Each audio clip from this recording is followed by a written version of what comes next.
In our previous lecture, we had said that solar system has planets in it, but we introduced the idea of things beyond planets.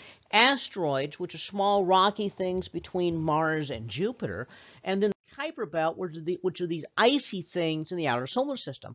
Well, the interesting thing is what happens to these icy things if one of these wild orbits comes close to one and disrupts the orbit of the smaller object. Well, the smaller object could dive in close to the sun. Well, what happens when it dives in close to the sun is that the ice starts to sublimate and blow off into space, and when that happens, you get a comet. So comets are evidence of the Oort cloud, or which is like the Kuiper Belt but further out, or the Kuiper Belt. And so we'll talk more about comets later in the semester. In fact, it was looking at comets led Gerald Kuiper to even propose that the Kuiper Belt even existed out there. Well, planets are not everything. We got moons that are out here. And I kind of like this graphic right here because it shows that for these major moons out here, the biggest moons in the solar system are Ganymede and Titan, but note, they're actually bigger than the planet Mercury. So we think of planets as being the big things here, but Ganymede, which orbits Jupiter, which is a ginormous planet. Jupiter is like 1,000 times the volume of the Earth. And then Titan, which orbits Saturn, which is only a little bit smaller. Those are monster-sized worlds, and they have moons that are actually bigger than the planet Mercury. If Ganymede or Titan orbited the Sun instead of orbiting a planet, they would probably be on the list of planets. Certainly, they'd be visible to the naked eye, and so you would have actually seen them. So this is definitely something to consider. Callisto, another moon of Jupiter, is almost the size of Mercury. Even our moon, the Earth's moon, is quite large, and this is actually a very interesting thing, and that is that Earth is a small planet, but Earth has a moon that's bigger than the moon of everything else in the solar system except for gas giants. So that's really interesting. That our solar system, our planet, our world. See, Mercury has no moons. Mars has two tiny little moons, each one just a few miles across, and Venus has no moons. The question is not, so much, why, is Earth's moon so big? That's a huge question. The bigger question is, why do we even have a moon? Okay, because the two moons of Mars are believed to be asteroids that get caught in Mars's gravity. So why does Earth even have a moon? And then definitely, if we have one, why is our moon the same size as the moon of a world that is 1,000 times bigger? Okay, because Europa and Ganymede are both moons of Jupiter, and our moon is just right midway in size between the two. Okay, and so this is a very fundamental question, and it's very important because the moon is very, very important to Earth, very important to life on Earth. That the tides generated by the moon are going to be so much bigger than the tides generated by the sun. That there would still be tides, of course, even without the moon, there would be solar tides, but the moon's tides are much larger and they dominate, and so without the moon, that would affect the whole tidal regions of Earth, which is, the boundary between the oceans and the land, which was so important to how life actually gets onto the surface of the Earth. Secondly, the other thing about our moon is the gravity of our moon actually has had a major impact on the rotation rate of the Earth. If our moon were not there pulling on Earth, Earth would rotate a lot faster than it does. And in that case, weather would be vastly different on Earth than it currently is.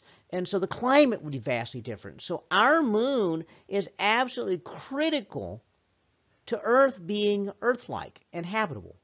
So this raises a big question. Why do we have a gas giant's moon? Okay, so we'll get back to that later in the semester. But Earth's moon is very much atypical for what we would expect for a terrestrial-type planet. Figuring out what these moons are like, what they are, works the same way as the planets. You look at sunlight reflecting off of them, and you look at the spectrum. So you look at spectral dips and spectral lines, and that would tell you the composition of these worlds. We look at Europa. We discovered the spectrum of Europa is largely very similar to the spectrum of ice. The surface of Europa is covered in ice. Now, under that surface is some interesting stuff. We'll get to that later. But the surface of it is covered in ice. Well, it's a long way to the sun. It's over 5 times farther from the sun than Earth is, which means you get 25 times less solar energy because the energy drops as the distance squared. So when we're talking about moons, it's important to remember the biggest moons are bigger than the smallest planets. Titan, one of the moons of Saturn, actually has an atmosphere that's thicker than Earth's atmosphere. And it's got rain, lakes, and rivers, like Earth does. Now, granted, okay, it's not entirely like Earth because the rain, lakes, and rivers are liquid methane. Okay, now, what's methane on Earth? Okay, methane on Earth is natural gas. So Titan has rain, lakes, and rivers of liquefied natural gas. Okay, so that's a huge difference from Earth. By the way, sunlight hitting all that methane causes it to break down and recombine into all kind of interesting mixed hydrocarbons, basically like petroleum.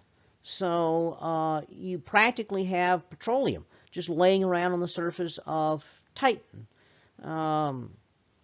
So that makes a very different world than what we have here on Earth. Europa, one of the moons of Jupiter, and possibly Ganymede have oceans of salty water under their surfaces. The surfaces are covered in ice, but underneath it has salty water. And Ganymede even has plate tectonics. Now, this is actually especially important for Europa because Europa, we think, because it's smaller than Earth, the gravity is less and the ice is very thick, but because the gravity is less, it's quite possible that underneath that ice layer is an ocean of salty water that is similar in temperature and pressure to the bottoms of Earth's oceans. Very cold, very dark, very high pressure. Conditions that are actually inhospitable to most life, but not all life, because we have found living organisms on Earth at the bottom of the ocean. So it is possible, now this is a possibility, not guaranteed, that Europa might have under the ice layer conditions suitable for life. So that's why Europa is a very interesting thing for us to study. These moons, the big moons, have atmospheres, they have surfaces with plate tectonics, they have volcanoes, they have all kinds of features on them that we think of as world features, planetary features. So these moons are in fact worlds. Even our own moon is like another world. It's round, it has gravity, you can walk on it.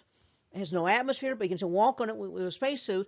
You know, these are worlds right here with geological processes, mountains, volcanoes, all kinds of things. So not studying them is missing out on over half the solar system. Yes, the planets have more mass, but there's more moons than there are planets. So this is a major part of the solar system are these moons. Well, the problem is that we don't have a good definition for moon either. Just like we didn't have a definition for planet, you know, a number of these moons are actually big enough to pull themselves to a round shape. Okay, but some planets have lots of moons, dozens of moons, 60 or 70 moons around Jupiter or Saturn. And so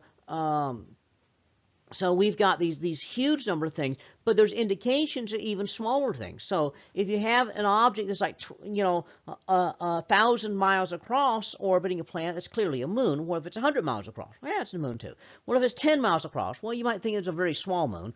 What if it's 1 mile across? Well, a tiny sized moon. What if it's 100 feet across? Is that a moon? What about 10 feet across? What if we get a pebble orbiting it? Is it a moon if it's still only a ½ inch across? Because there's indications that there are billions and billions of those kind of things. And so we realize that, embarrassingly, we don't really have a definition for what do we mean by moon either. And so if you include all those things, then that's an awful lot of moons.